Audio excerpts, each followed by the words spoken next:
ചേച്ചിയുടെ എല്ലാ സർജറിയും കഴിഞ്ഞതാണോ? സോറി, എനിക്ക് മനസ്സിലായില്ല. അല്ല, ചേച്ചിയുടെ എല്ലാ സർജറിയും കഴിഞ്ഞതാണോ?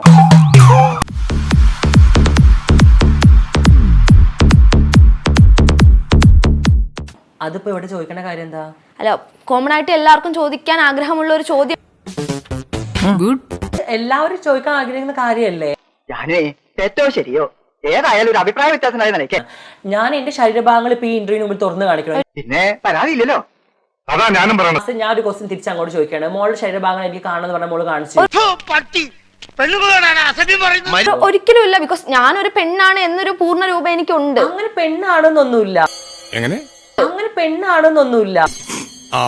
ഇപ്പോഴാണ് നീ ശരിക്കും ശശിയായത്. എന്ത് പെണ്ണാണ്? ഇപ്പൊ ഞാൻ ഒരു പൂർണ്ണതയുള്ള പെണ്ണാണെന്ന് ഞാൻ പറഞ്ഞു കഴിഞ്ഞാൽ അത് നിങ്ങൾക്ക് അക്സെപ്റ്റ് ചെയ്യാൻ പറ്റില്ലേ? ഇത് എല്ലാവർക്കും ഡൗട്ട് ഉള്ള ഒരു കാണിച്ചാലാണോ നിങ്ങൾ അക്സെപ്റ്റ്? ഇവന്റെ ഭാവിയിൽ മണ്ണിടാനല്ല, ഇവൻ ഈ കരക്കാരുടെ കണ്ണിൽ മണ്ണൊഴിച്ച് കത്തിക്കാതിരിക്കാനാണ് ഞാൻ വന്നത്. എല്ലാവർക്കും ഉള്ളൊരു ഡൗട്ട്. ഒരു ട്രാൻസ് പെൺകുട്ടി അവളെല്ലാ സർജറിയും ചെയ്ത വ്യക്തിയാണ്. അവളോട് ഇപ്പൊ ഈ ക്വസ്റ്റ്യൻ ചോദിച്ചാൽ അവളെല്ലാ ഭാഗങ്ങളും കാണിച്ചു തരും. തെറ്റോ ശരിയോ ഏതായാലും ഒരു അഭിപ്രായ വ്യത്യാസം. അല്ല, ഒരു ക്ലാരിറ്റി അവളെല്ലാ ഭാഗങ്ങളും കാണിച്ചു തരും. പിന്നെ പരാതിയില്ലല്ലോ. വളരെ മോശമായി പോയി. എനിക്ക് ഇങ്ങനെയുള്ള ഇന്റർവ്യൂ തീർക്കാൻ ഒരു താല്പര്യമില്ല. പ്രത്യേകിച്ച് എനിക്ക് എന്റെ ജെൻഡർ ഐഡന്റിറ്റിനെ ക്വസ്റ്റ്യൻ ചെയ്യുന്ന ടൈപ്പ് ഓഫ് ഇന്റർവ്യൂ ചെയ്യാൻ എനിക്ക് താല്പര്യമില്ല. ജീവിതങ്ങൾ 125 ഉണ്ട്. നീ പോയി കോട്ടടിച്ചോ.